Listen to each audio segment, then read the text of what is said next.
자, 모두들 안녕하세요. 파라벨룸에 다시 오신 것을 환영합니다. 오늘은 악의적인 목적으로 인공지능을 사용하는 것에 대해 다루겠습니다. 즉, 해커든 국가 행위자든 선전이든 가짜뉴스든 말이죠. 여러분도 얼마나 자주 이미지가 생성되어 인터넷에 퍼지는지 보셨을 겁니다. 일부는 마피아도 있고 일부는 트로이 목마나 악성 소프트웨어를 만들어서 협박이나 사기, 랜섬웨어로 사용하려는 사람들도 있습니다. 랜섬웨어는 기본적으로 잠긴 파일을 풀고 싶으면 돈을 내야 한다는 것이죠. 이것은 암호화폐 세계와도 밀접하게 연결되어 있습니다. 오늘 이 주제를 다루기 위해 이반 바르바토가 함께합니다. 환영합니다. 중동이 한동안 잠잠했던 뒤에 다시 돌아오신 것을 환영합니다. 맞아요, 맞아요. 다시 한번 초대해 주셔서 정말 감사합니다. 그리고 항상 당신의 커뮤니티에 오게 되어 매우 기쁩니다. 네, 우리가 계획했던 대로 이번에도 인공지능 세계로의 여정을 계속하는 것이 목표였습니다. 조명이 바뀌고 있네요. 처음에는 모든 것이 밝고 미래지향적으로 시작했죠. 왜냐하면 우리는 이미 역사, 현재, 미래에 대해 다뤘으니까요. 특히 인공지능에 관해서는 지난 라이브에서 이미 조금은 회색빛이 도는 세계로 들어가기 시작했던 것 같아요. 아니요. 군사 시스템, 즉 군사 분야에서 인공지능이 채택되는 것에 대해서요. 칼란티어에 대해 이야기했고 엔트로픽에 대해서도 이야기했죠. 게다가 이런 부분에서도 최근에 새로운 소식들이 있습니다. 지난주 샌프란시스코의 한 판사가 이미 첫 번째, 그러니까 첫 승리를 내렸습니다. 엔트로픽에게 말해주고 싶은데 엔트로픽은 유명한 공급망 위험 대상에 엔트로픽이 포함된 사건 때문에 펜타곤을 상대로 소송을 제기했었습니다. 이로 인해 엔트로픽은 펜타곤과 관련된 모든 공급업체와 사실상 일할 수 없게 될 뻔했습니다. 그래서 이번 경우에는 엔트로픽이 첫 번째 승리를 거둔 것으로 기록됩니다. 하지만 모든 것은 계속되고 있고 이 전쟁이 촉발된 이유들도 여전히 남아 있습니다. 중동에서 말이죠. 분명히 분석가들과 역사가들은 앞으로 며칠, 몇 주, 몇 달, 아니면 몇 년 동안이라도 이 이유들을 살펴볼 것입니다. 하지만 분명히 인공지능은 이번 전쟁을 통해 자신을 드러낸 대표적인 분야 중 하나였습니다. 팔란티어에서 지난주에 저는 또 다른 꽤 흥미로운 인물의 인터뷰를 봤습니다. 팔란티어를 아는지 모르겠네요. 타이머러키, 안두리르 창립자입니다. 그는 자신이 창립한 오크로스를 메타, 즉 페이스북에 팔아서 엄청난 돈을 번 청년입니다. 그리고 그는 군사 분야로 전향해서 상당한 성공을 거두었습니다. 바로 지난주에는 자신의 드론 퓨리에 발전된 모습을 선보였습니다. 그를 아는 분이 얼마나 될지 모르지만 저희는 그와 접점이 있었습니다. 그들이 보여준 것이 특별히 흥미롭거나 혁신적인 것은 아니었습니다. 다만 그들이 하겠다고 말하는 점이 주목할 만합니다. 일반적인 장비와 시중에서 구할 수 있는 기술로 만든 무기 시스템입니다.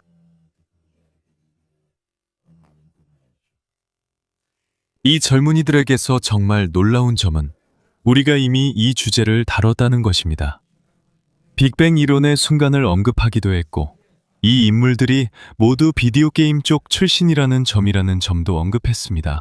파이머는 게다가 인터뷰를 하러 갈 때 슬리퍼에 버뮤다 반바지, 하와이안 셔츠, 헝클어진 머리로 갑니다. 파이메르는 수다를 떠는 것보다 에너지 드링크를 마시는데 더 많은 시간을 보냅니다. 그리고 본질적으로 이런 종류의 투자자가 말하는 걸 들으면 모든 것이 인공지능이 되고 인공지능이 모든 것을 해결할 것 같은 느낌이 듭니다. 하지만 이란에서 일어난 일을 보면 모든 것이 정적일 때는 상당한 진전을 허용하지만 상황이 물리적 충돌로 번지면 조금 달라집니다. 이란의 대응은 분명히 예측되지 않았습니다. 그리고 그 결과도 분명히 예측되지 않았습니다. 여기 있습니다. 참고로 이것은 해당 인물의 대표적인 이미지입니다. 그들은 현대 기업가들의 두 가지 큰 특징을 가지고 있습니다. 기술에 능할 뿐만 아니라 엔지니어링 측면에서도 매우 뛰어납니다. 즉, 그들은 소셜미디어도 잘 다룹니다. 네, 맞아요. 자신만의 캐릭터를 만들어내죠. 그렇죠? 네, 정말 대단합니다. 그리고 일론 머스크처럼요. 그는 무시할 수 없는 산업공학적 능력을 가지고 있습니다.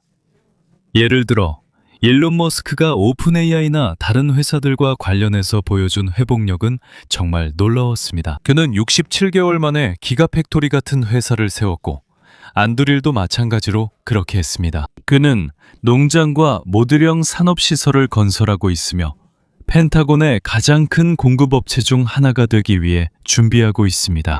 하지만 이것은 우리가 말했듯이 우리가 하고 있던 이야기의 흐름입니다. 우리는 완전히 밝은 지역에서 약간은 회색 비친 지역으로 이동했습니다. 모든 것이 선전과 매우 밀접하게 연관되어 있고 종종 어떤 사실들과도 관련이 있지만 항상 뒷받침되는 것은 아닙니다. 또한 미르코와 우리는 오늘 분명히 음지, 어쩌면 아예 검은 영역으로 이동하기로 했습니다. 왜냐하면 우리가 이란 전쟁에서 정적인 상태에서 물리적 충돌 국면으로 바뀌는 것을 본 것처럼 우리가 어둠의 세력 쪽에 두는 행위자들이 항상 예상한 대로 반응하는 것은 아니기 때문입니다. 그리고 종종 이들은 이러한 기술을 사용하는 데 있어서 상당한 성공을 거두며 조직적으로 움직이기도 합니다. 바로 그렇습니다. 오늘 우리는 네 부분으로 나눠서 대화를 시작할 텐데 이렇게 나누는 게 좋을 것 같습니다. 그래서 우리는 주로 어둠의 세력에 속한 인물들이 무엇을 하는지 그리고 그것이 무엇을 의미하는지 살펴볼 것입니다. 국가들에게 경보와 위험이 있습니다. 아마도 이를 나토 국가들, 즉 유럽과 미국으로 한정할 수 있을 것 같습니다. 그래서 우리는 점점 더 확대해서 현재와 미래에 우리가 겪게 될 문제들로 다가가는 여정을 시작할 것입니다. 바로 미르코가 보여주고 있는 것처럼 시작하겠습니다. 이번에는 접근 방식을 조금 바꿔서 그래픽적인 방법을 선택했습니다. 거의 웹사이트 페이지처럼 보일 수도 있습니다. 그래서 인공지능의 활용, 그리고 전반적으로 현대 기술들이 비대칭 분쟁이라고 정의할 수 있는 상황에서 어떻게 사용되는지 살펴보겠습니다. 오늘날의 모든 분쟁은 모두 비대칭 분쟁입니다. 2022년 2월, 우리는 러시아와 우크라이나 간의 분쟁을 보기 시작했습니다. 그리고 우리는 점점 더 많은 분쟁을 목격하고 있습니다. 우리가 분쟁이라는 단어를 사용할 때는 군사적 수준의 물리적 충돌뿐만 아니라 실제 발전의 관점에서도 의미합니다. 우리는 이미 인공지능 세계 전체를 살펴보았고 그것을 두 개의 큰 축으로 축소시켰습니다. 미국과 중국입니다. 이것이 진정한 전쟁입니다. 우리는 유럽인으로서 그리고 이러한 기술의 관찰자이자 사용자로서 참여하고 있습니다. 바로 그렇습니다. 우리가 비대칭 갈등의 맥락에서 이 주제를 살펴볼 때 말이죠. 미르코, 좀 더 아래로 내려가 주면 확산해서 통합, 그리고 특히 이중 용도로 활용되는 부분까지 나머지도 보여줄 수 있을 것 같아. 이러한 기술들에 대해서 각자의 입장에서 말이죠. 자, 우리가 세상을 관찰할 때 점점 우리는 새로운 세상으로 이동하고 있습니다. 아마도 우리 대화의 마지막 부분에서 우리는 이를 명확하게 테러리즘, 사이버 범죄, 즉 기술을 통한 조직 범죄, 심지어 사이버 전쟁으로 식별하게 될 것입니다. 그리고 예시를 들어보겠습니다. 고전적인 조직 범죄 중 하나가 점점 더 이러한 모든 플랫폼을 활용하면서 거의 지능적인 조직으로 이동하고 있습니다. 마치 우리가 평범한 시민들을 파악했던 것처럼요. 이러한 조직들도 이 기술들의 사용자 또는 슈퍼 사용자에 불과합니다. 그래서 그들은 연구 개발에는 참여하지 않고 오로지 활용에만 집중하고 있습니다. 종종 매우 창의적이며 자주 그 기술을 발명한 사람이 예상하지 못했던 방식으로 기술을 활용하기도 합니다. 아까 백스테이지에서 미르코와 이야기를 나눴습니다. 예를 들어 텔레그램은 훌륭한 소통 수단이지만 종종 범죄자들에 의해 매우 창의적으로 사용되기도 합니다. 그리고 그런 다른 플랫폼들도 정말 많습니다. 아무리 이상하게 들릴지라도 이렇게 대규모로 확산되는 플랫폼들은 주로 선전 목적으로 사용되고 조직 간의 소통에는 사용되지 않습니다. 이 부분은 나중에 더 자세히 살펴보겠습니다. 그렇다면 그들은 실제로 무엇을 하는 걸까요? 그들은 우리 모두와 마찬가지로 새로운 것을 찾아내고 그것을 자신들에게 유리하게 활용할 방법을 모색하며 실제로 여러 생태계를 구축합니다.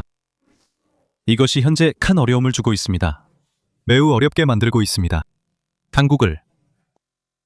이것이 당국에 큰 어려움을 주고 있습니다. 왜냐하면 종종 우리가 확실히 이중 용도라고 정의할 수 있는 메커니즘을 다루기 때문입니다. 즉, 이들은 종종 상업적인 메커니즘이기 때문에 통제하기가 매우 어렵습니다. 종종 이러한 메커니즘, 우리가 모두 알고 있는 워처챗이나 텔레그램 같은 플랫폼들은 이른바 종단 간 암호화 플랫폼입니다. 이러한 플랫폼에서는 플랫폼을 만든 동일한 회사, 동일한 조직, 동일한 주체조차도 메시지에 개입할 수 없습니다. 즉, 메시지를 보내는 사람과 받는 사람만이 메시지를 평문으로 확인할 수 있습니다.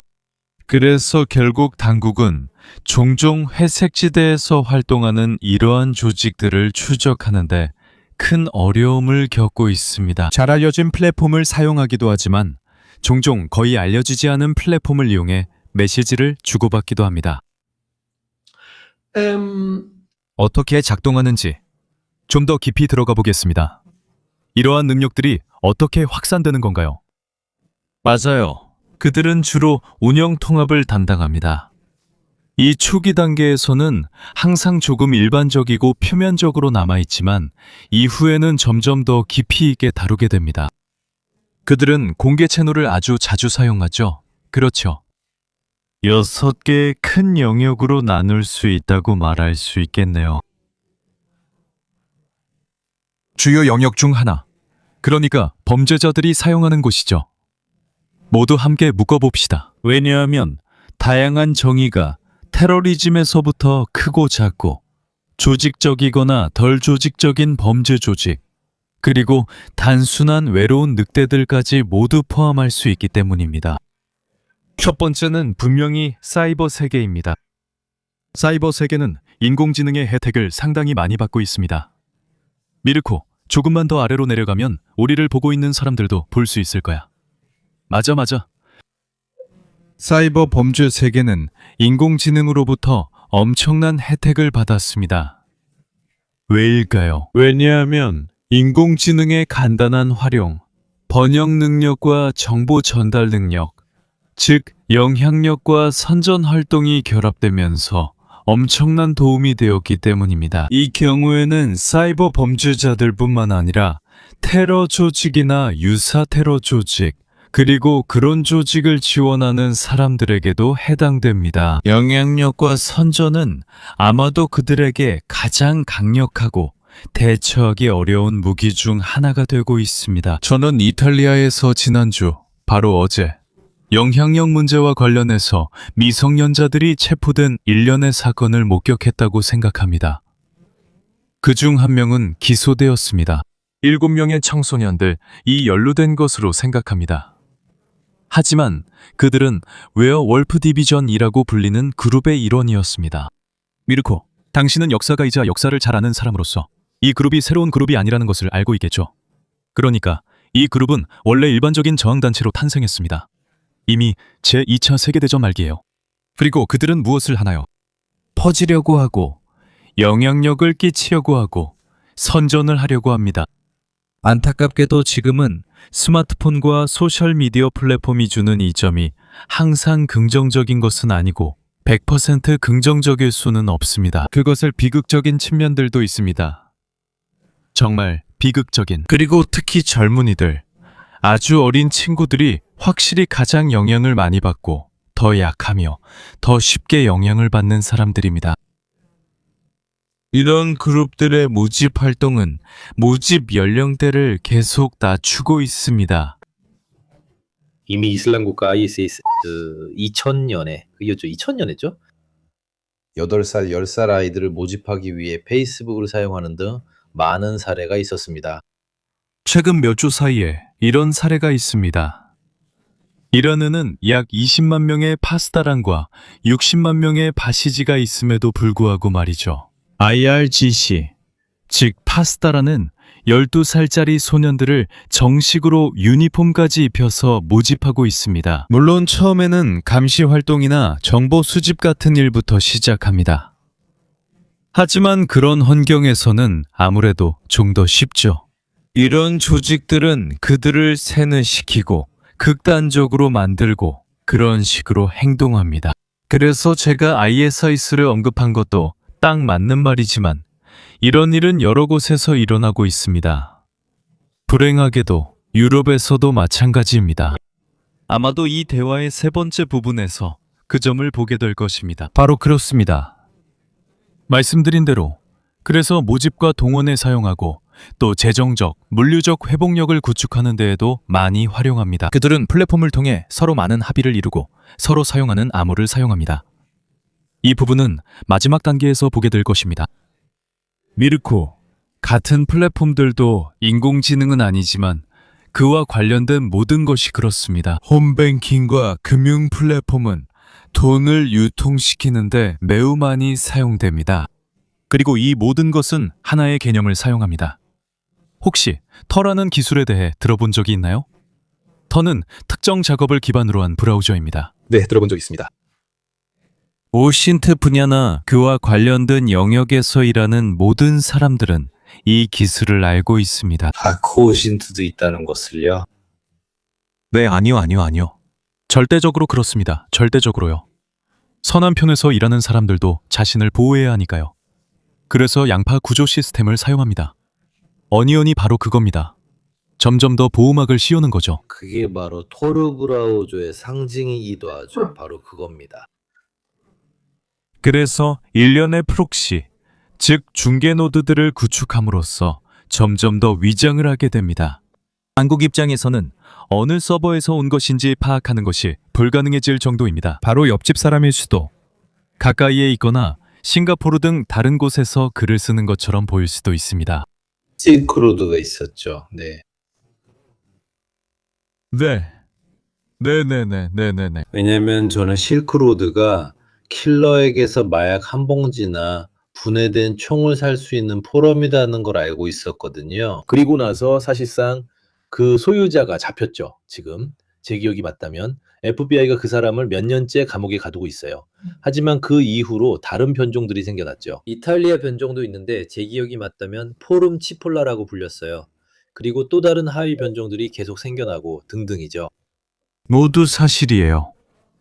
그리고 만약 네가 원하고 네 커뮤니티도 원한다면 다음 기회에 국가 행위자들에 대해서도 살펴볼 수 있어요. 잠깐 짚고 넘어가자면 사이버 세계는 나뉘어져 있죠.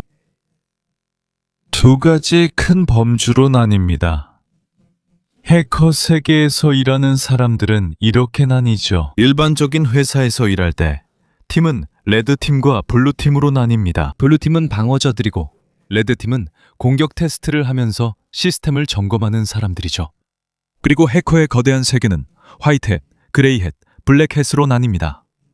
흰성은 윤리적인 해커들이고 검은색은 나쁜 해커들이죠. 그리고 회색 해커들은 때때로 경계선 근처에서 활동하는 사람들이에요.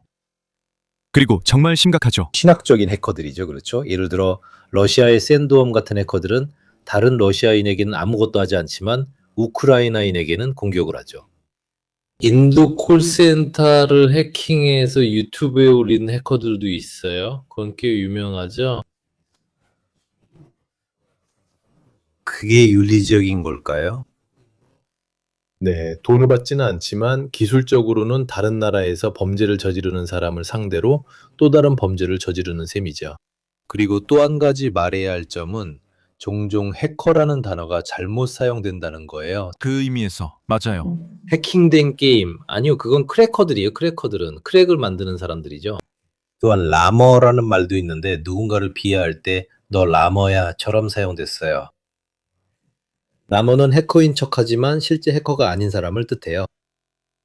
네. 실제로 파생 프로그램을 사용하던 사람들이 있었죠. 정말 오래된 것들, 90년대에 나온 떼고리 비슬 같은 것들이요. 그럼 이 에피소드는 꼭 해야겠네요. 미르코가 정말 흥미로운 주제를 꺼냈으니까요. 왜냐하면 일반적으로 사이버 분야에서 일하는 사람들은 해커라고 부르지 말고 국가 행위자로 나뉘거든요. 그래서 국가들끼리 서로 사이버 전쟁을 벌이기도 하고 또 이념적인 집단, 예를 들면 어노니머스 같은 그룹으로도 나뉩니다. 어노니머스는 종종 사람들을 도우려고 했고 또 범죄자들로도 나뉩니다. 국가 해커들과 범죄 해커들의 세계에서는 진짜 프랜차이즈가 만들어졌습니다. 그래서 이 부분은 나중에 보여드릴 겁니다. 이 사람들은 뭘 하는 걸까요? 이들은 실제로 매뉴얼을 작성하고 교육도 제공하며 어떻게 해야 하는지 설명해 줍니다. 왜 그럴까요? 무엇보다도 공격 표면이 엄청나게 넓습니다. 바로 웹이죠. 그래서 모두가 동시에 그 일을 할 수는 없습니다. 그들이 프랜차이즈를 할 때 어린 친구들이나 인도인, 베트남인, 캄보디아인에게 이런 공격을 어떻게 하는지 설명해주고 그 대가로 수입의 15%에서 20% 정도를 가져갑니다. 하지만 이렇게 하면 다른 사람들이 그 대상이나 다른 대상을 공격하는 것을 막을 수 있습니다. 이것을 위험 이전이랍니다. 맞아요. 그래서 이제 막 시작한 소년이 뭔가 잘못을 저지르면 나중에 경찰이 집에 찾아와서 초인종을 누를 때 그 결과를 감당하는 건 소년이지 조직이 아닙니다. 그래서 나중에는 그들이 어떻게 행동하고 어떻게 말하는지 그리고 어떤 종류의 대화가 오가는지도 보여줄 겁니다. 흥미로운 질문입니다. 사이버 전쟁은 얼마나 자주 발생하나요? 공격 종류에 대해서도 언급된 바 없습니다. 이것들은 보이지 않는 전쟁입니다. 병원을 공격하거나 전력망을 공격할 때, 그리고 국가가 이를 알리지 않을 때 드러나는 사례들입니다. 하지만 언제나 전쟁은 있습니다. 심지어 터무니없는 이유로 벌어지는 전쟁도 있죠. 게이머들이 개발자에게 화가 나서 게임 서버에 디도스 공격을 가하고 그들이 패치를 되돌리거나 계정을 차단, 해제하거나 비슷한 일을 할 때까지 공격하는 경우도 있습니다. 많은 전쟁들이 이야기될 때 실제로 일어나고 있습니다. 네. 종종 국가들은 군사적으로 그런 전쟁을 벌이기도 하죠. FBI가 와서 보세요, 어제 우리 해킹당했어요 라고 하진 않아요. 이런 일은 내부에서 처리됩니다. 그리고 나서야 알게 되죠. 카슈파테르 같은 경우를 제외하면 며칠 전에 이란인들이 그의 이메일을 해킹했는데 개인 메일은 아니었어요. 그 인물들을 생각하면 아마 비밀번호가 12345였을 겁니다. 90%의 경우 비밀번호는 당신의 생년월일이 들어있습니다. 누군가의 페이스북 비밀번호를 알아내고 싶다면 해볼 수 있는 작은 게임입니다. 그 사람에게 어머니의 결혼 전 성, 생년월일, 가장 좋아하는 반려동물의 이름을 물어보세요. 이것들이 복고 질문 5개 중 3가지입니다. 절대적으로 맞아요. 하지만 당신의 사용자가 한 질문은 정말 훌륭해요. 답변할 가치가 있죠. 그리고 천천히 이 대화 중에 내가 45가지 사례 중에서 인용해 줄게요. 몇몇은 좀 더 오래된 사례들이라서 현재의 문제로 연결되지 않게 하려고요. 하지만 미르코가 말했듯이 이유가 항상 공개되는 건 아니에요. 그게 이득이 아니거든요. 한 가지만 말할게요. 지난 여름 스페인과 포르투갈에서 정전이 있었어요. 포르투갈은 몇 시간, 11시간 만에 복구됐고 스페인은 좀 더 오래 걸렸어요. 공식적인 이유는 여러 가지가 있어요. 만약 제가 호기심이 많은 사람이라면 스톡스넷 바이러스가 무엇인지 찾아볼 거예요. 몇 년 전에 이란의 원심 분리기를 폭파시켰던 그 바이러스 말이에요. 물론 당국은 이런 종류의 정보를 공개할 수 없죠. 하지만 예를 들어 엔트로픽에서 공식적으로 발표한 자료가 있는데 엔트로픽은 매우 조직적으로 공격을 받았고 그 공격의 90%는 자동화된 것이었어요. 게다가 엔트로픽의 기술을 사용해서 공격이 이루어졌죠. 그리고 그 공격은 GTG100이라는 공식적인 중국 그룹에 의해 이루어졌어요. 그들은 중국 군인들이에요. 예를 들어 미르코가 지금 파타를 언급했죠. 안달라는 최근에 많은 공격을 했어요. 그들은 이란인들이에요. 안달라는 이란 그룹이에요. 이것은 우리가 회색지대에 대해 계속 이야기할 수 있는 기회를 줍니다. 왜냐하면 흔히 미르코가 아까 언급했듯이 개발자에게 해를 끼치고 싶다. 이런 식이죠.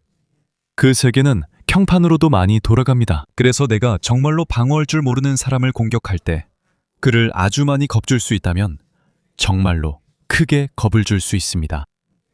그래서 안달라는 중요한 공격을 합니다. 항상 그렇게 강하고 성공적인 것은 아니에요. 그들이 말하는 것처럼요. 예를 들어 파텔의 경우는 아마도 파텔의 사진을 찍은 누군가의 휴대전화를 해킹한 사례일 것입니다. 그 휴대전화는 파텔의 것이 아닙니다. FBI의 휴대전화는 그렇게 쉽게 해킹당하지 않습니다. 하지만 안달라는 예를 들어 몇 주 전에 스트라이커에게 정말 강력한 공격을 했습니다. 스트라이커는 의료기기 공급업체입니다. 미국에서 정말 강력했습니다. 마비시켰습니다. 마비시켰고 많은 피해를 입혔습니다.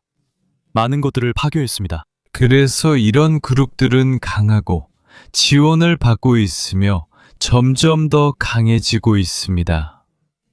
여기서 중요한 점을 짚고 넘어가야 합니다. 최첨단 인공지능과는 달리 최첨단 인공지능에는 매우 똑똑한 사람들, 대형 연구소, 막대한 투자가 필요합니다. 이곳은 지능이 전 세계에 비교적 고르게 퍼져 있기 때문에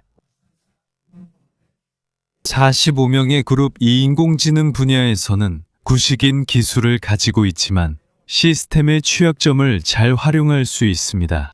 전 세계적으로 활동적이고 강력할 수 있습니다. 요즘 그리고 이 소식이 바로 오늘 나온 것 같은데 그래서 이 소식을 말씀드릴 수 있습니다. 리비아에서도 역시 조직을 꾸리고 있고 마스트리시가 사이버 전쟁을 준비하기 위해 부대를 조직하고 있습니다. 북한도 이 주제에 대해 계속 집중하고 있습니다. 북한은 랜섬웨어, 몸값, 그리고 협박을 통해 연간 약 10억 달러의 수익을 올리고 있습니다. Quindi, insomma, poi 그리고 나중에 우리가 계속 진행할 때 저는 라자로스라는 북한 그룹에 대한 이야기를 할 겁니다. 맞아요, 미르코. 이제 매트릭스로 가죠. 1에서 5까지.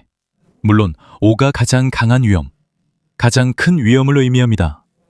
저는 여러분을 위해 기술과 기능을 구분해서 그것들이 어디에 속하는지 영역별로 나눠봤습니다. 예를 들어 인공지능이 지원하는 시스템 분야에서는 범죄자나 테러 조직 또는 유사 테러 조직들이 예전보다 훨씬 더 쉽게 선전과 모집 활동을 할 수 있게 되었습니다. 선전은 여전히 중요한 주제입니다. 아직도 그렇습니다. 왜냐하면 예를 들어 특히 대테러 분야에서는 당국이 어떤 행동을 확실한 혐의와 연관짓는 것이 매우 어렵기 때문입니다. 증거와 함께 말이죠. 왜냐하면 선전은 꽤나 비선형적으로 움직이거든요. 알겠죠? 예를 들어 그들은 훨씬 더 쉽게 영상을 제작하고 여러 언어로 보내며 무엇보다도 점점 더 정교해지고 있습니다. 실수조차 의도된 것입니다. 미르코, 맨인블랙 기억나지? 우스웨 사건 이후에 CIA가 존 벨루시처럼 옷 입은 남자들을 봤다고 주장하는 사람들 집에 사람을 보냈잖아. 맞지? 블루스 브라더스처럼 말이야. 영화 맨인블랙처럼 최대한 연극적으로 그런 차를 타고 말이야. 왜 그랬을까? 왜냐하면 사람들이 그 이야기를 하면 이게 50년대 영화들이고 최초의 영향력 작전들이었으니까 사람들이 그런 일이 있었다고 말하면 미친 사람 취급을 받았거든. 검은 옷에 레이벤을 쓴 사람들이 우리 집에 왔다고? 대체 무슨 소리를 하는 거야? 그리고 선전하는 사람들도 똑같이 해. 일부러 뭔가를, 일부러 실수를 집어넣어. 왜 그럴까? 왜냐하면 너무 완벽하면 오히려 사람들이 더 궁금해하거든. 예를 들어 이런 민간 상업 분야에서 그렇지. 얼마 전까지만 해도 완전히 인공지능으로 만들어진 아바타가 있었어. 알라나라는 이름의 아주 아름다운 히스패닉 소녀였는데 인플루언서로 수백만 명의 팔로워를 모았지. 기가체드에서도 마찬가지야. 그래, 맞아.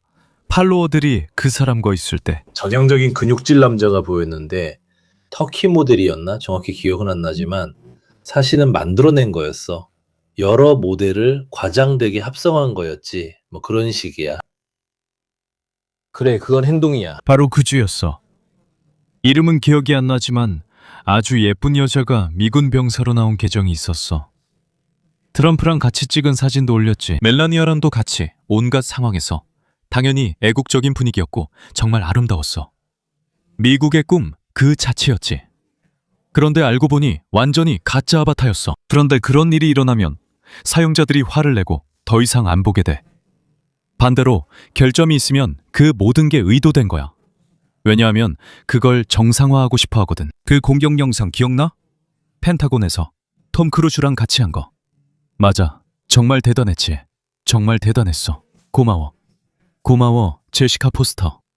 펜타곤에서 만든 영상, 이란 공격 직후에 톰 크루즈 스타일로 만든 거 말이야. 목적이 뭔지 알아? 바로 정상화하는 거야. 모든 걸 마치 게임처럼 보이게 해서 모든 거리감을 두고 모든 걸 비인간적으로 만드는 거지. 그래서 이제 드론 공격을 볼 때 너는 공격의 성공에만 집중하게 되는 거야. 알겠지? 드론 공격 자체에 집중하게 되고 그 결과에는 신경 쓰지 않게 되는 거야. 알겠지? 그리고 그 다음에 대규모 언어 모델은 뭘 하냐면 또 한 번 도움을 주는 거야. 선전, 모집. i site 사이버 작전도 이제 엄청 강력해졌어. 사기, 언어 변경, 피싱 등 점점 더 정교해지고 점점 더 대응하기 어려워지고 있어. 맞아. 이제는 예전처럼 나이지리아 왕자가 이메일을 보내는 그런 시대가 아니야. 예전엔 정말 엉망이었지만 이제 훨씬 능숙해졌어. 유튜버로서 경험해서 말하는 거야. 나는 유튜브나 페이스북인 척하는 사람들한테서 메일을 엄청 많이 받아. 누가 내게 네 영상에 저작권 문제가 있어. 이 링크로 와봐. 이런 식으로 말하지. 이런 메일이 정말 많이 와. 또는 가짜 광고 제안도 있어. 메일이 오는데 우리는 X 스폰서입니다. 마이크를 판매하고 있고 당신에게 보내드리겠습니다. 이런 식이지. 소개 패키지를 다운로드 하세요. 당연히 너는 온라인에서 스캔을 하고 물론 트롤그램도 하지. 절대적으로 그렇죠. 이것들은 원클릭이라고 불리지만 이제는 제로클릭까지 왔어요. 오늘은 뭔가를 밝히고 싶은 기분이네요. 많은 분들이 이미 들어보셨을 거예요. 예를 들어 몇 년 전만 해도 페가수스라는 소프트웨어가 있었어요. 이스라엘 소프트웨어였죠. 제프 베조스의 휴대폰이 모하메드 빈 살만, 즉 MBS, 사우디아라비아 국왕이 보낸 사진 한 장에 감염됐어요. 그건 나중에 에피소드에서 보여드릴 거예요. 어떻게 하는지요? 6화에서 보여드릴게요. 이 얘기 들으니 요즘 왓츠앱에서 도는 게 생각나네요. 그렇죠? 이 얘기가 웃긴 게 예전에 브레치아 교수님에게서 그런 채팅을 받은 적이 있었어요. 교수님께 인사드리고요. 이미지가 하나 왔는데 제 딸을 투표해 주세요 라는 내용이었어요. bravissimo. 그런 메시지는 정말 많이 돌아다녀요. 페가수스 관련된 건 더 교묘하고 복잡했죠. 그건 제로클릭 방식이었거든요. 아무것도 할 수 없어요. 클릭하지 않아도 열지 않아도 감염될 수 있었으니까요. 이제 방송할 때 방법을 보여드릴게요. 몇 가지 사례를 살펴보겠습니다. 현재는 전 세계 상황을 이야기 중입니다. 몇 가지 사례를 살펴보죠. 이제는 중동, 아시아, 아프리카의 사례들입니다. 당신이 보여주고 있는 이 슬라이드 아래쪽에 더 있습니다. 자, 중동에 대해서는 이미 미르코가 언급했죠. 이슬람 국가, ISIS, 헤즈볼라입니다. 게다가 선전의 세계에서는 이 점을 꼭 짚고 넘어가야 합니다. 미르코, 하마드, 바샤르, 그리고 자이르 비라위가 함께 있는 사진 보여줄래? 그 무대에서 찍은 사진 말이야. 지금 나옵니다.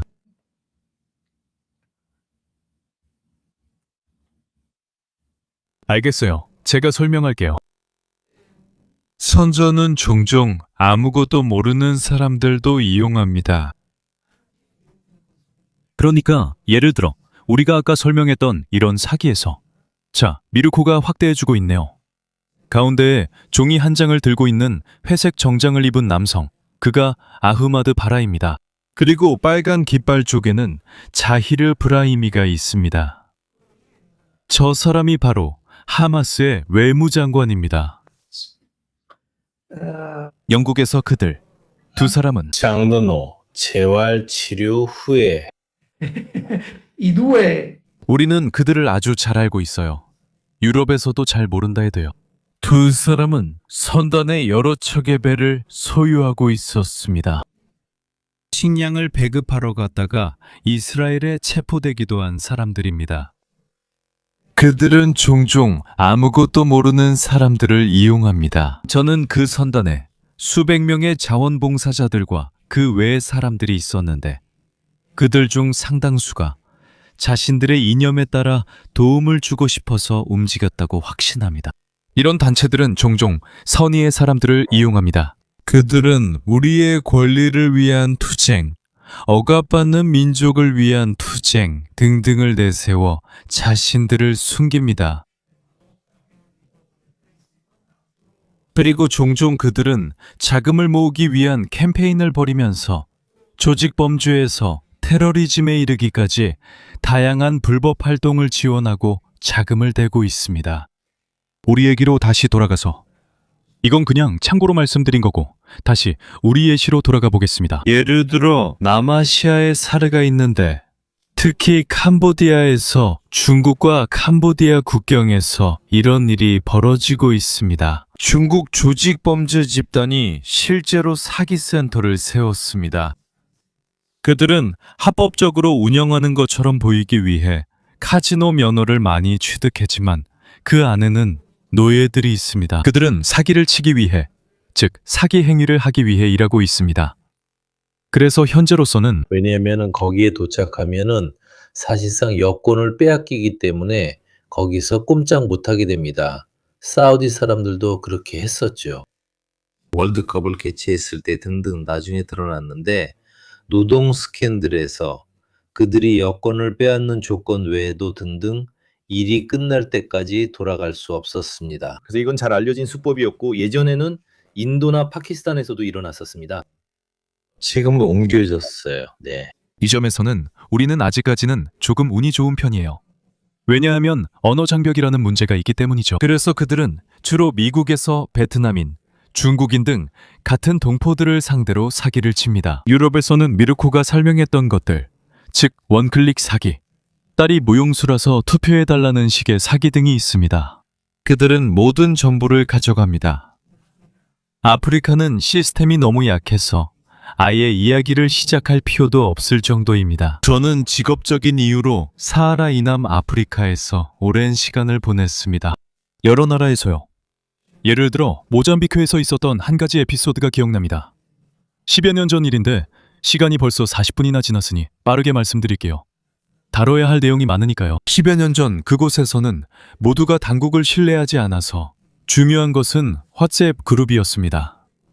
그리고 왓츠앱 그룹은 항상 가짜뉴스, 선전, 기타 여러 가지를 퍼뜨리는 데 사용됐습니다. 상징적인 예로 범죄자들이 이용한 경우가 있습니다. 다리미 사건, 다리미 갱단 사건이라는 상징적인 사례가 있습니다. 상상해보세요. 모든 일이 일주일 만에 벌어졌지만 거의 쿠데타가 될 뻔했습니다. 왜냐하면 쿠데타가 있었다는 소문이 퍼졌기 때문입니다. 모잠비크의 수도는 마푸토인데 그곳은 원래 로렌조 마르케스라고 불렸습니다. 전략적으로 요하네스버그에서 직선 거리로 1시간 거리에 위치해 있습니다. 그곳은 만에 위치해 있고 한쪽은 마푸토 수도이고 다른 한쪽은 마토바라는 위성도시입니다. 범죄 조직이 다리미를 이용해 집에 침입해서 사람들을 고문하고 돈을 빼앗는다는 소문이 퍼졌습니다. 그곳에는 공포, 절대적인 공포가 있었습니다. 그래서 모두가 서로를 의심하며 다녔고 진짜 범죄자들은 그런 소문이 사람들을 정말로 겁주고 있다는 걸 알게 되었습니다. 그래서 그들은 자동차 트렁크에 다리미를 싣고 다녔어요. 트렁크를 열어서 다리미를 보여주면 모두가 겁을 먹었죠. 모잠비크에서는 당국이 제대로 작동하지 않아 사람들이 직접 조직해 린치를 합니다. 그래서 혼동 때문에 죽은 사람들도 있었어요. 자기 일만 하고 있었는데도 혼동 때문에 그런 일이 벌어진 거죠. 이 모든 것은 일주일 만에 쿠데타 수준으로 번진 가짜뉴스에 기반한 것이었습니다. 얼마나 쉽게 이런 일이 일어날 수 있는지 보여드리기 위해서입니다. 아프리카에서는 또 다른 일이 있었어요. 대통령이 죽었고 다른 사람으로 교체됐다는 소문이 돌았죠. 그것도 마찬가지였어요. 그리고 돌아온 사람이 진짜 원래 대통령이라고 믿지 않았죠. 그래.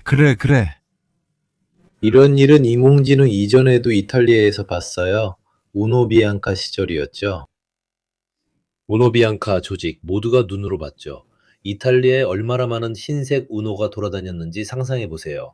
모두가 우노 비앙카의 강도들을 봤다고 했어요. 누군가 골목에 주차해둔 차를 보고도 저거다라고 했죠. 그리고 다시 그 개념으로 돌아가 봅시다. 그러면 거기 역설이 있지 않나요? 니만처럼 왜 우노 비앙카 조직원들이 흰색 우노를 썼을까요? 왜냐하면 그런 차가 많으니까요. 맞아요. 맞아요. 오해 신고도 정말 많았어요. 그래서 천천히 아까 말했던 그 지점에 도달하고 있는 거죠.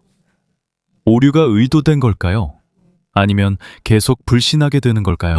현재 이런 가짜뉴스를 만드는 사람들은 더 이상 그렇게 하지 않습니다. 예를 들어 또 다른 유행하는 사기가 있는데 지금은 인공지능으로 실시간으로 얼굴을 바꿀 수 있고 목소리도 흉내낼 수 있지만 아직 완벽하진 않아요. 그래서 내가 완벽함을 추구하면 바로 들키게 돼요. 왜냐하면 지금 많은 회사들이 줌이나 팀스, 구글 미트 같은 화상회의를 없애버렸거든요. 왜냐하면 누군가가 CEO인 척하면서 화질이 안 좋은 연결로 회의에 침입한 사례가 있었고 그렇게 하면 인공지능의 허점을 들키지 않을 수 있었기 때문이에요. 그 뒤에는 배우, 그러니까 범죄자가 있었고 그 사람이 CEO인 척하고 있었어요. 그리고 그러니까 선명한 영상이 없으니까 뭐가 진짜고 뭐가 가짜인지 구분할 수가 없었어요. 그러니까 이 사람들이 진짜예요. 저는 차에서 연결했고 공항을 나왔어요. 밤이었죠. 그러니까 아주 잘했어요. 아주 잘했어요. 계속합시다. 이제 이건 여기서 마무리하고 다음 걸로 넘어가죠. 조직범죄와 테러 단체들이 인공지능을 사용하는 것에 관한 내용입니다. 여기서 저는 이걸 세 개의 큰 영역으로 나눴습니다. 원한다면 세 번째 부분으로 넘어가서 미국에서 볼 수 있는 사례를 언급할 겁니다. 그 부분은 나중에 좀 더 자세히 살펴보겠습니다. 그들은 적어도 현재로서는 이슬람 계열의 테러에 대해 큰 두려움을 가지고 있지 않습니다. 그들은 내부 테러에 더 집중하고 있습니다. 우리 유럽에서는 아마도 잠재적으로 더 영향을 받을 수 있습니다. 나무도 두드리고 철도 만지고 존재하는 모든 것, 강철까지도요. 이슬람 테러와 연관된 잠재적 위험, 그리고 점점 커지는 급진 단체와 조직 범죄에 대한 우려가 있습니다. 그래서 우리는 이 두 번째 부분에서 세 갈래로 나뉘게 됩니다. 그래서 무슬림 형제단은 분명히 잠재적 위협이지만 아직 많은 증거가 있는 것은 아닙니다. 왜냐하면 나중에 미르쿠가 보여줄 테니까요. 앞서 말했듯이 그들은 종종 윤리적이고 합법적인 외관, 자원봉사, 권리투쟁에 기반한 활동을 합니다. 이런 것들은 모두 유럽에서 큰 영향을 미칩니다. 인공지능. 네, 이건 조금 이따가 보여드릴게요. 인공지능이 이런 단체들을 어디에서 돕고 있을까요? questi gruppi. 바로 그렇습니다. 앞서 말했듯이 선전활동과 확산을 위한 물류 조직에서 사용되고 있습니다. 오늘 이 대화의 목적은 결국 그들이 어떻게 소통하는지에 대해 이야기하는 결론으로 나아가는 것입니다. 알겠죠? 그래서 모두가 그런 것은 아니지만 우리가 자주 보는 그들의 소통 방식은 상징을 통해 이루어지는 경우가 많고 종종 추적을 피하기 위해 그렇게 하는 경우가 많습니다. 그래서 위험하고 진지하며 조직적인 집단들은 항상 대중적인 플랫폼에서 움직이지는 않습니다. 왜냐하면 그렇게 하면 추적당하기 시작할 수 있기 때문입니다. 그래서 그들은 이런 플랫폼에서 자신을 드러내거나 암호로 이야기하지 않습니다. 왜냐하면 그렇게 하면 쉽게 찾아낼 수 있기 때문입니다. 그들은 종종 포럼을 만드는데 바로 어니언 개념처럼 그 포럼이 당국에 의해 발견되는 순간 차단되고 그들은 빠르게 다른 포럼으로 이동합니다. 매트릭스로 넘어가죠. 자, 이렇게 하면 좀 더 빨리 진행할 수 있으니까요. 맞아요. 네, 바로 활동하는 분야에 대해 이야기해 보죠. 이건 모두 제가 준비한 자료입니다. 그리고 미르코, 원하면 이 두 프레젠테이션을 커뮤니티에 공유해줘. 모두 출처와 자료가 첨부되어 있고 FBI, NSA, CIA, 유럽에서는 유로폴, 인터폴 등과 같은 모든 국가 기관들입니다. 그들은 콘텐츠 확산에 매우 집중하고 있습니다. 다른 포럼들에서 예를 들어 중동에 대해 이야기할 때 일반적으로 모두가 동의하는 분위기가 있습니다. 예를 들어 이스라엘 팔레스타인 분쟁의 경우 하마스가 선전전에서 크게 승리했습니다. 분쟁이 없습니다. 이스라엘은 더 이상 선전에 맞서려고조차 하지 않습니다. 선전이 너무 압도적이고 너무 우세해서 그들에게는 이미 진 싸움이 되어버렸기 때문입니다. 특히 유럽에서 이런 선전이 먹혀들었기 때문인가요? 왜냐하면 유럽에는 많은 유럽인들은 권리투쟁, 약자의 보호, 권력자나 그때그때의 불량배가 저지르는 학대에 매우 민감하기 때문입니다. 그래서 우리는 관찰하고 공부하는 것을 멈추고 우리가 더 관심 있는 축구팀의 유니폼을 입게 되는 거죠. 그래서 그 순간부터는 더 이상 상대방, 다른 쪽의 이야기를 듣지 않고 이미 편견을 가지고 한쪽 편을 들게 됩니다.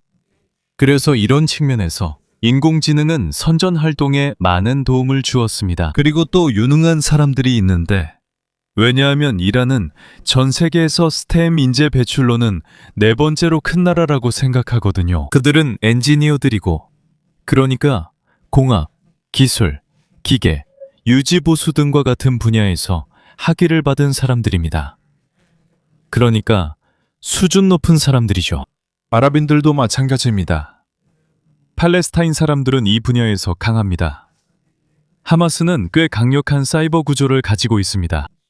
기본적으로 이란인들과 러시아인들에게 교육받고 훈련되었습니다. 감사합니다. 행렬로 가봅시다, 미르코. 괜찮으시다면요. 그래서 우리는 행위자, 기능, 가장 아래에 있는 그것을 봅니다.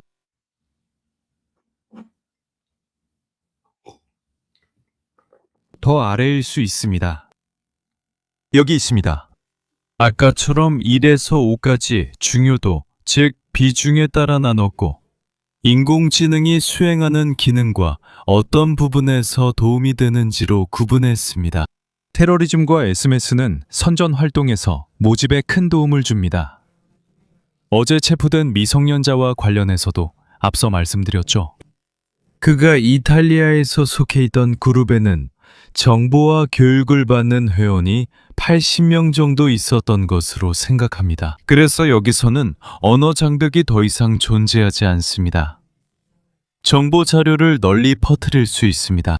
그러니까 그 청년은 아세톤 퍼옥사이드 혼합물을 만들 수 있는 재료, 즉 폭발물 재료를 가지고 있었습니다. 똑같은 거예요. 똑같은 재료, 대량으로, 똑같아요. 같은 단체들. 이 경우에는 좌파 급진 단체들이 종종 당국에 맞서 싸우는 방법 등에 대한 교육이 담긴 매뉴얼을 배포하곤 합니다. 그래서 인공지능이 선전과 교육에 많은 도움을 주고 있습니다. 조직 범죄는 분명히 돈이 있는 곳에 집중합니다. 이제는 더 이상 이념이 아니라 돈이 중요합니다. 그래서 사기 같은 범죄에 집중합니다. 자금 세탁, 그리고 암호화폐 분야에 집중합니다. 이제 국가 행위자들, 아까 언급했던 그 사람들, 여러 나라들, 특히 아시아 국가들은 암호화폐 지갑에 접근할 수 있는 자격 증명을 훔치는 데 매우 집중하고 있습니다. 나중에 사이버에 관한 에피소드를 할 때 스마트폰에 대해서도 많이 이야기할 겁니다. 아마도 전체 체인에서 가장 약한 고리일 수 있습니다. 우리는 이 기기들에 너무 많은 정보를 저장하고 있고 아이폰의 iOS 기기부터 안드로이드까지 모두 공격당할 수 있습니다. Android. 우리가 방금 언급했던 국가 행위자들은 하이브리드 영향력에 더 초점을 맞추고 있습니다. 아까 말씀드렸던 바로 그것입니다. 그들은 자신들이 누구인지, 어디에 있는지, 무엇을 하고 있는지 알 수 없도록 일부러 혼란스러운 영역에서 자주 움직입니다. 이러한 그룹들의 공격은 그럴 여력이 있기 때문에 몇 달씩 지속되는 경우가 많습니다. 공격을 당한 순간부터 그 사실을 알아차릴 때까지 종종 6개월, 1년이 지나기도 합니다. 그래서 그들은 모든 방화벽과 시스템 등을 우회하는 것뿐만 아니라 일단 내부에 들어오면 조직이 어떻게 운영되는지 파악하려고 합니다. 그래서 2번 협박할 수 있게 된 거죠.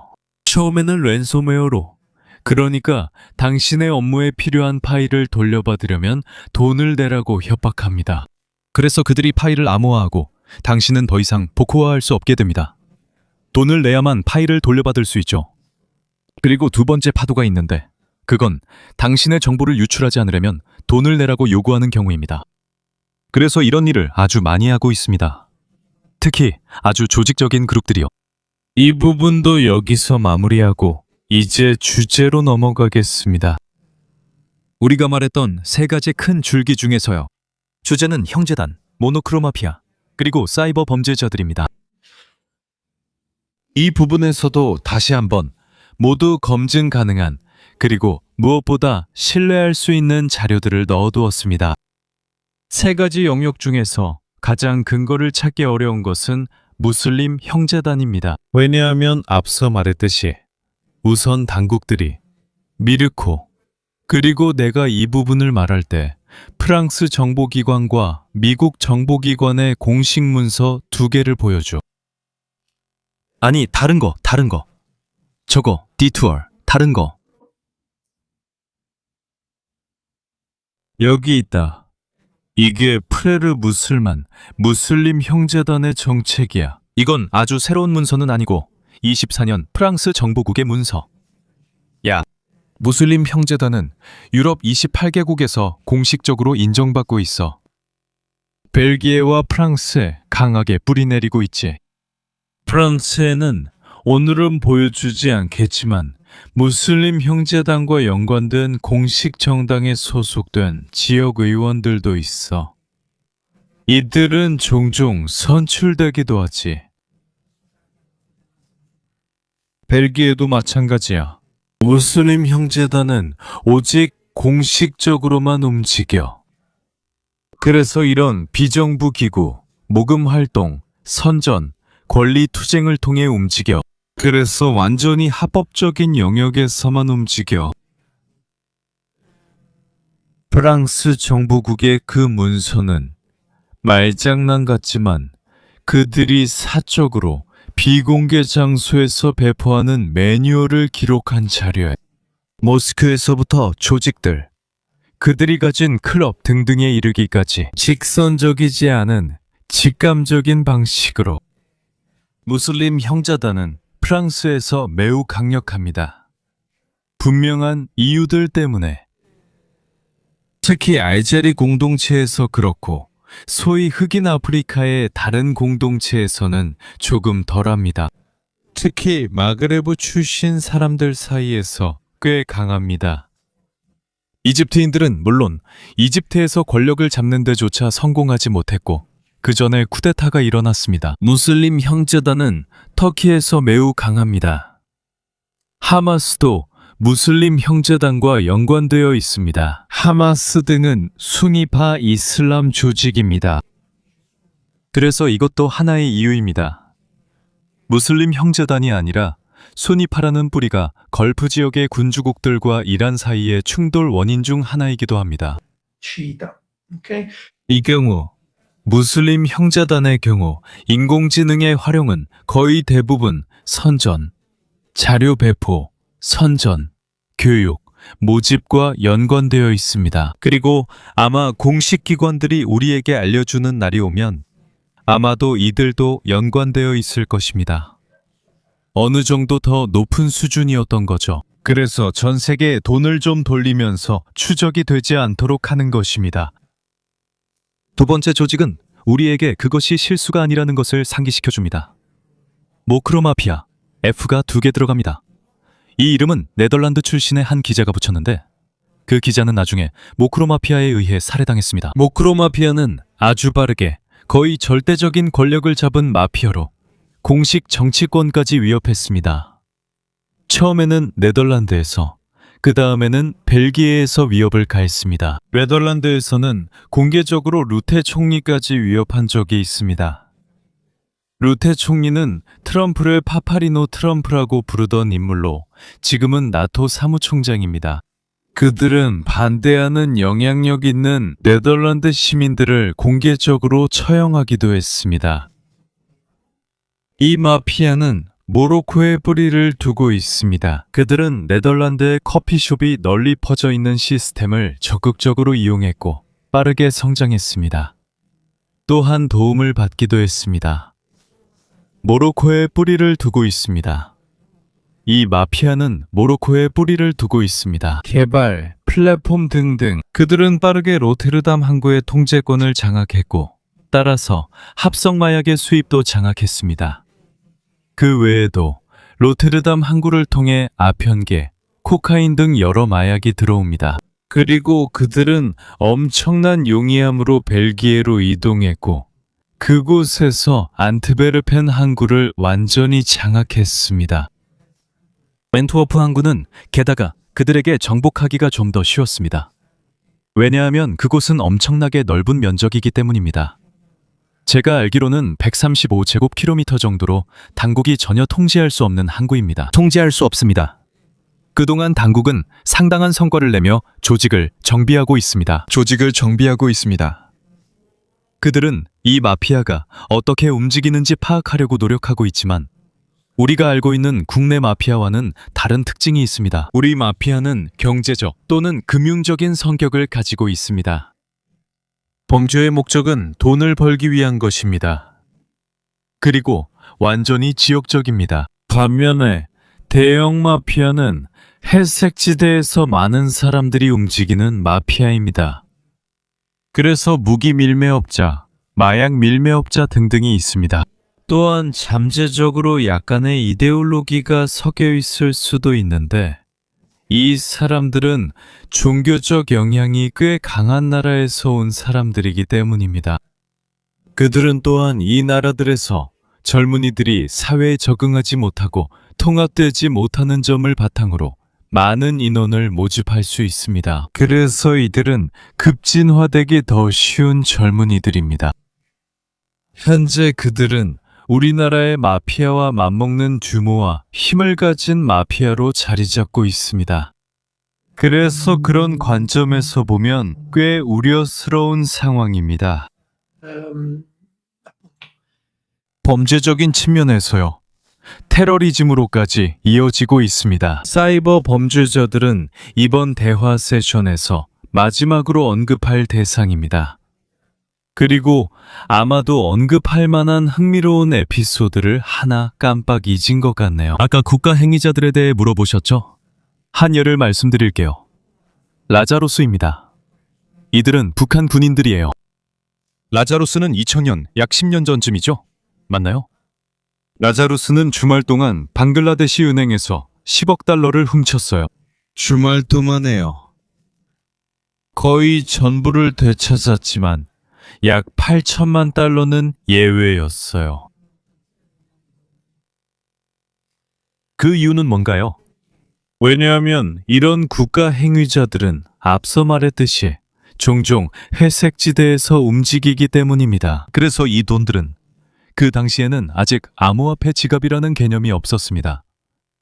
실제 돈이었기 때문에 세탁해야 했습니다. 그래서 그 돈들은 모두 마카오의 카지노로 갔습니다. 몇 분 만에 엄청난 금액을 베팅하면서 그로 인해 당연히 주목을 받게 되었습니다. 손해는 그들에게 문제가 되지 않았습니다. 중요한 것은 그 돈을 세탁하는 것이었습니다. 그래서 이 사실 덕분에 경고음이 울렸고 방글라데시 중앙은행은 그때까지 눈치채지 못했습니다. 일요일에 마카오 카지노들이 경보를 울렸습니다. 그동안 이 8천만 달러를 제외한 돈은 모두 회수되었습니다. 국가 행위자들은 돈 세탁에 매우 관심이 많습니다. 그래서 그들은 돈 세탁이 쉬운 플랫폼에서 움직입니다. 도박, 가구 구입, 사치품 등등입니다. 돈이 많아지면 세탁하기가 더 어려워지기 시작합니다. 미르코, 이제 마무리로 가보죠. 하지만 보여드리고 싶었어요. 전 항상 보여드려요. 왜냐면 이렇게 하면 화면은 멈추고 볼 수 있으니까요. 맞아요. 혼자서요. 한 모금 마실게요. 처음 두 개는 완벽히 게시 가능하고 모두 인용된 자료이니 게시할 수 있습니다. 그래서 우리가 확실히 만들고 싶지 않은 것은 모방이에요. 그래서 나중에 우리가 뭔가를 다시 볼 때 누군가에게 방법을 알려주고 싶지는 않아요. 이제 마지막으로 가고 있고 마지막에는 미국 정보기관의 그 두 문서를 보여줄 거예요. 우리가 언급하지 못한 게 하나 있었는데 그게 바로 더 투어였어요. 그걸 2초 만에 빠르게 설명해 드릴게요. 그것도 공식적이고 오픈소스 자료로 볼 수 있습니다. 미국인들은 지금 이걸 두려워하고 있습니다. 제목만 봐도 상징적이에요. 웃음이 나오긴 하지만 사실 웃을 일이 아닙니다. 왜 테러리스트들은 다리나 터널, 갱도 같은 곳을 공격하지 않을까요? 이 공식 보고서에 따르면 다시 말하지만 단순히 그런 곳들이 매우 감시되고 매우 주시되고 있기 때문이라고 합니다. 계획을 세우고 준비하기가 어렵고 모든 것을 준비하려면 너무 많은 시간과 비용 그리고 큰 투자가 필요하기 때문입니다. 미국인들은 국내 테러에 더 걱정하고 있습니다. 알겠죠? 반면에 우리 유럽인들은 아마도 두 가지 경고 신호에 더 신경을 쓰게 될 것입니다. 테러는 반드시 2000년대 초에 보았던 테러와 연관된 것은 아니지만 불안정하게 만들기 위한 행동들입니다. 그래서 아마도 더 많은 중요 인프라, 그리고 앞서 말했듯이 에너지, 유틸리티 등과 더 많이 연관될 것입니다. 제가 여러분께 드린 마지막 파일과 함께 이제 대화의 끝으로 향하고 있습니다. 미르코가 이제 곧 이 인물들이 어떻게 소통하는지 그 형태를 보여주기 시작할 겁니다. 해시태그, 이모지 등등의 방식이죠. 자, 여기서 사실. 아니, 이게 아니고 이건 마지막에 보여줄 거고 이것도 아니고 다른 거. 바로 이겁니다. 여기 있습니다. 어떻게 소통할까요? 여기에는 많은 상상력과 다양한 암호, 그리고 무엇보다도 바로 이 점 때문에 당국이 더 곤란해하는 것입니다. 왜냐하면 의도적으로 완전히 합법적인 상징과 암호를 사용하기 때문입니다. 어떤 나라에서는 한 가지 의미를 가지지만 다른 나라에서는 또 다른 의미를 가지는 상징들입니다. 그리고 개별적으로 보면 그것들은 오해를 불러일으킵니다. 그래서 패턴을 관찰해야 하고, 즉 규칙적으로 사용되는 것들과 그 맥락, 그리고 기타 모든 것들을 살펴봐야 합니다. 우리는 바로 저기 있는 첫 번째, 그 상징들에 대해 간단히 설명하겠습니다. 첫 번째는 개구리, 커밋 더 프록입니다. Pepe the Frog. 이것은 특히 미국에서 극단주의 집단들에 의해 많이 사용됩니다.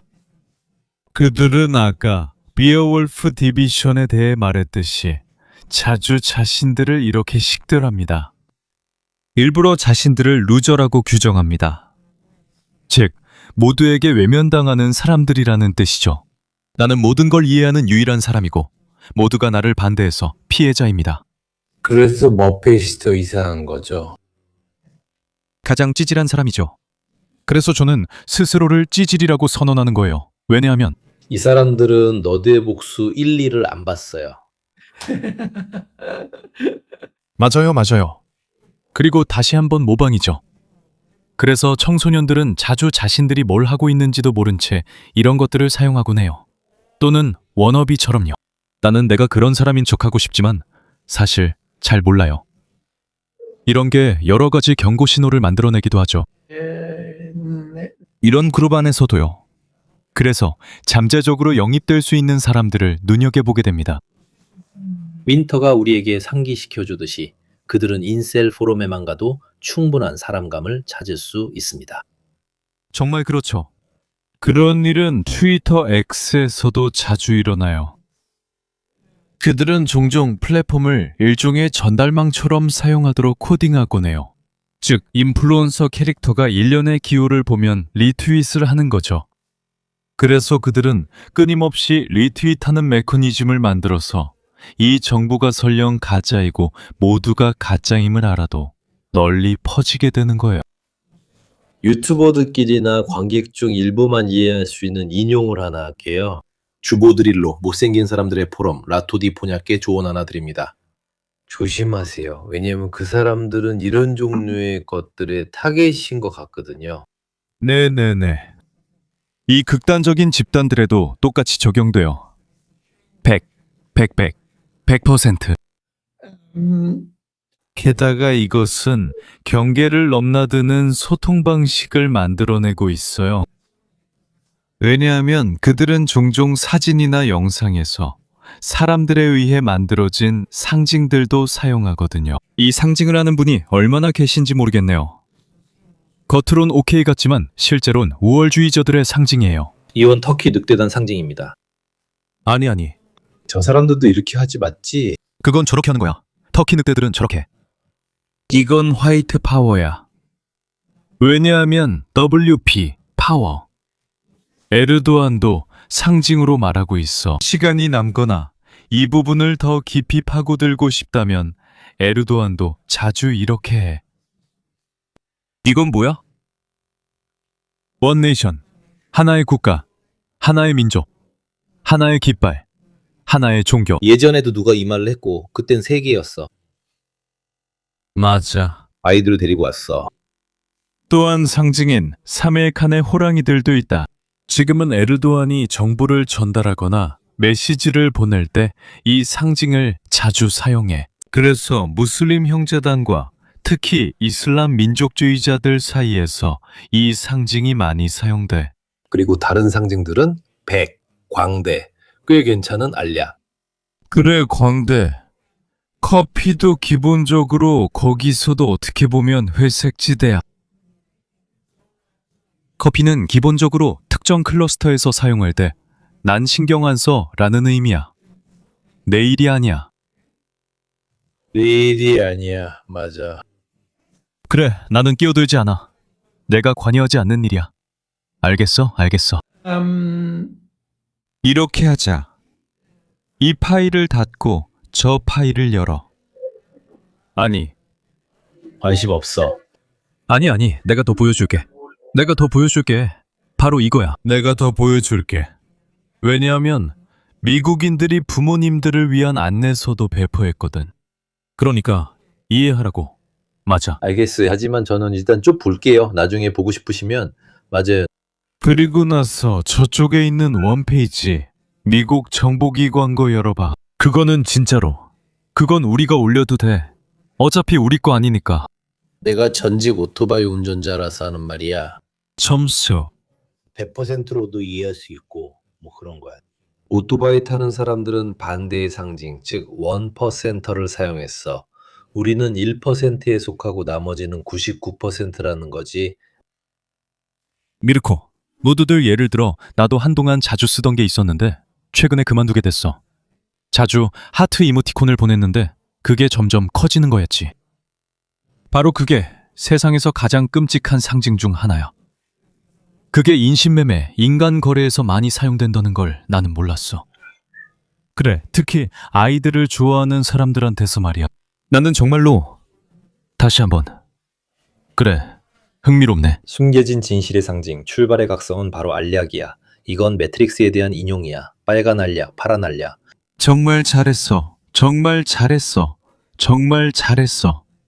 이제 미국 파일에서 그걸 볼 거야.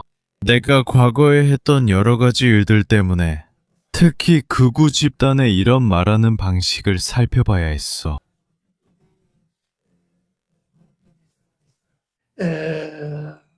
마가 쪽 사람들 말이야. 이건 아니고 저기로 가자.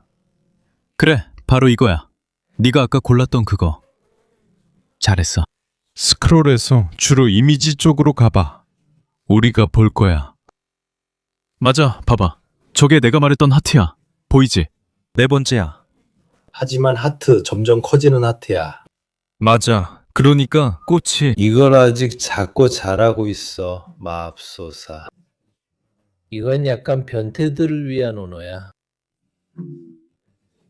내가 너한테 이걸 묻고 싶어. 이렇게 스크롤하고 그리고 프라이스드가 나올 때 피해자가 처녀일 때 미국에서는 pop her cherry라고 해서 쉐리를 사용해. 맞아. 이런 그래픽 이미지를 볼 때 네가 스크롤하면서 옆에 있는 심볼을 청취자들에게 설명해줘. 그래야 우리가 전체적으로 보여줄 수 있어. 자, 이건 이미 갱단에 대해 더 많이 이야기하는 한 형태야. 알겠지? 그래서 이런 코드로 메시지를 주고받는 거야. 반면에 테러리스트의 경우에는 훨씬 덜해. 왜냐하면 그들은 과시하는 데 관심이 적거든. 근데 이것 좀 봐. 가스펌프, 혈액형 NG 같은 식으로 개행의 철자를 만드는 거야. 창의적인 사람들이 있네. 당연히 그렇지. 이건 아마도 이탈리아나 유럽에서는 조금 이따가 보게 될 거예요. 왜냐하면 미국에서는 주로 사용되고 있으니까요. 그래서 이걸 처음 도입한 사람들이죠. 제가 어떤 유튜브 채널에서 봤는지는 기억 안 나는데 누군가가 에스코트 사이트 3개의 언어에 대해 이야기하고 있었어요. 아니에요, 맞아요. 그리고 거기서는 가격을 흥정할 때 운전 학원에서 쓰는 언어 같은 걸 쓴다고 하더라고요. 도시 속도라는 게 50유로를 의미한다는 거죠, 맞죠? 맞아요. 이걸 모범 사례로 썼어요. 맞아요. 정말 그래요. 아래로 내려보면 마약 코드에 관한 아주 흥미로운 표들이 더 있어요. 그리고 나서 테러리스트 부분으로 넘어갈 거예요. Ecco, 여기요. 제가 찾은 것들, 그리고 상상력, 그리고 고트, 즉 염소요. 역대 최고. 그것도 사용돼요. 네, 메시, 크리스티아노 호나우두 등에게 많이 쓰이죠. 맞아요. 하지만 합성 마약이 퍼지고 들어오면서 특정 마약의 상징과 연관되었고, 그리고 염소, 즉 가장 잘 만들어진 레시피가 있었죠. 아, 단위도 있어, 파운드야. 이건 작은 배낭이야. 8볼. 맞아. 여러 가지 알약들, 여러 가지 상징들이 있는데 이건 우리가 나중에 볼 거야. 메스암페타민부터 펜타놀, 그리고 물론 코카인, 스노우맨까지.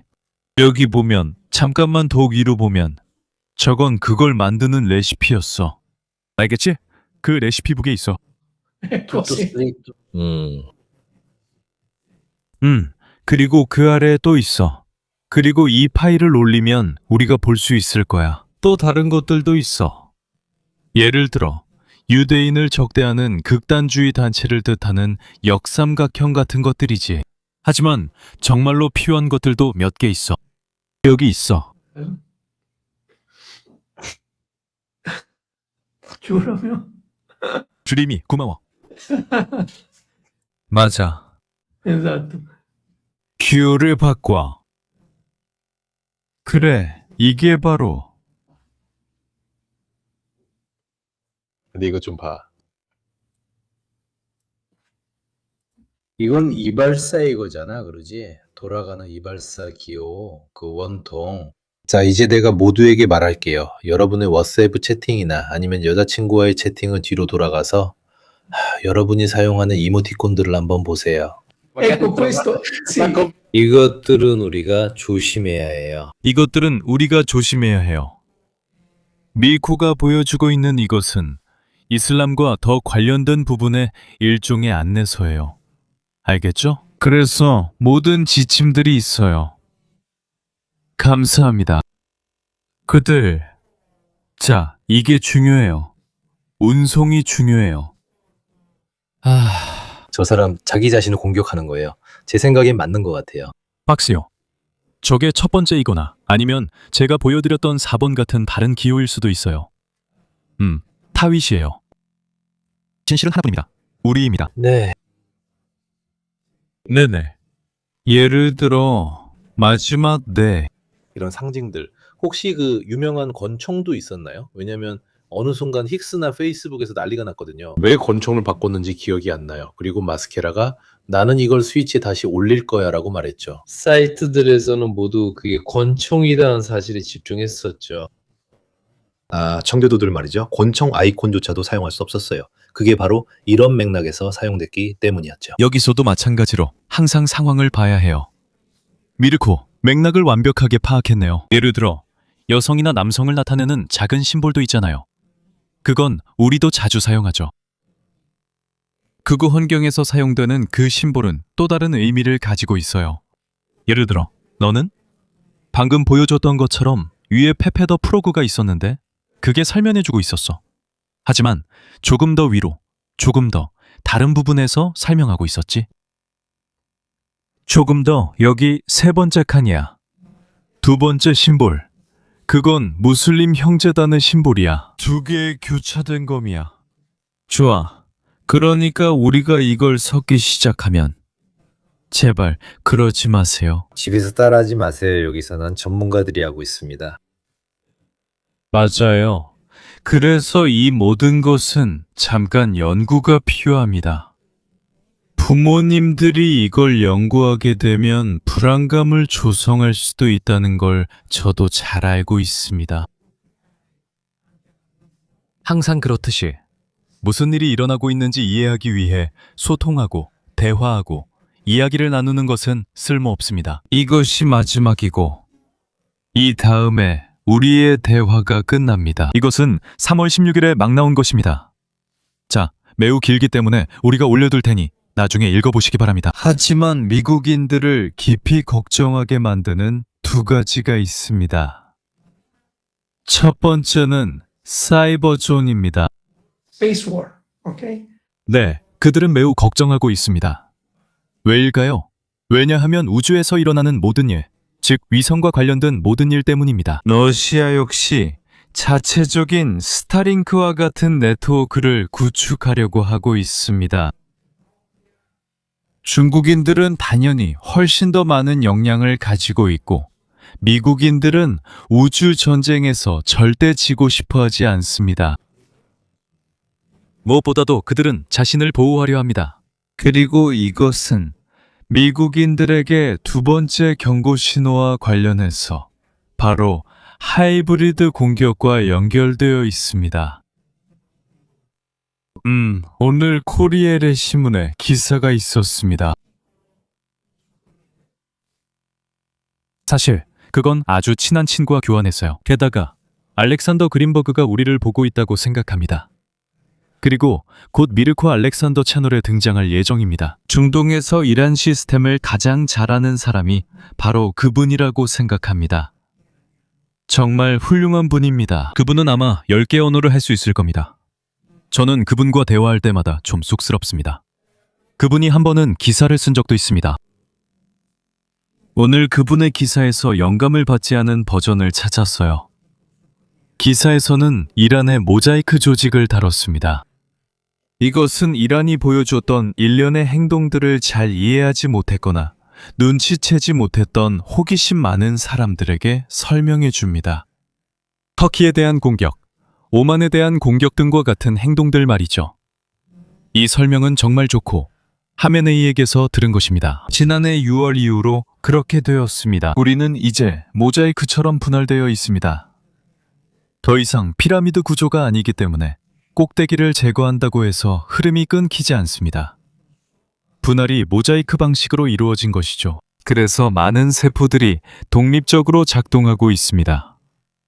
하나의 교리를 따르지만 각자 결정을 내리죠. 하지만 지도자를 제거해도 그들을 무너뜨릴 수 없습니다. 이 운영 방식은 수평적이어서 한 부분이 무너져도 다른 부분에 영향이 없습니다. 정확히 그렇습니다. 그들도 이미 익숙해져 있었죠. 이란에서는 참모 총장을 임명할 때 모사드에게 물어봐야 한다는 섬뜩한 농담이 돌았어요. 그들끼리도 그런 농담을 했죠. 그러니까 정보기관과 시스템에 대한 침투가 매우 심각하다는 거죠. 모자이크식 분할. 이것은 사실 메스에서도 퍼졌던 하나의 교리였어요. 대략 이런 식으로 작동했습니다. 이것은 그들이 기존의 채널을 통해 소통할 수 없는 순간에도 반자율적으로 작전을 계속 수행할 수 있게 해줍니다. 이것은 미국을 가장 걱정하게 만드는 문제 중 하나이며 우리 유럽인들 역시 걱정하고 있습니다. 왜냐하면 외로운 늑대들은 정말로 다루기 어렵기 때문입니다. 당국은 열심히 노력하고 있습니다. 아까도 보셨듯이 말이죠. 그들이 움직이는 생태계는 매우 복잡하고 매일 변하며 연구하기 어려운 혼합체입니다. 그리고 자주 연구하는 도중에도 변화합니다. 당국은 이미 다른 유형의 조직들에게 추월당했습니다. 저는 23시 24분쯤에 거의 이 범위를 가지고 있다고 말하겠습니다. 곧 경기가 있어서요. 누가 많은 돈을 받는 11명, 20을 쫓는 걸 보고 싶어 할까요? 저는 특별히 관심은 없지만 그래도 겹치지 않으려고 노력했습니다. 출처는 설명란에서 찾으실 수 있습니다. 모든 출처가 담긴 링크를 올려두었으니 여러분이 직접 다운로드해서 분석하실 수 있습니다. 이모지로 너무 장난치지 마세요. 오늘 아니면 아무 리스트에나 이름이 올라갈 것 같아요. 그래서 제 생각에는 우리 곧 소식 전하고 금요일에 이란 관련 라이브에서 다시 만나요. 그때는 분명히 모로도 있을 거예요. 분명히 다른 사람들의 카피팅이들도 제가 듣고 있어요. 네가 인공지능으로 그들을 영입하고 있잖아. 조금 있으면 아니 나는 그들을 샘플링하고 있어. 조금 있으면 내 디지털 카피티노, 내 디지털 모로가 생길 거야. 나는 그들을 12시간 연속으로 마라톤처럼 혼자서 말하게 놔둬. 그렇지? 맞아. 아주 좋아, 미르코. 뭐라고 해야 할까?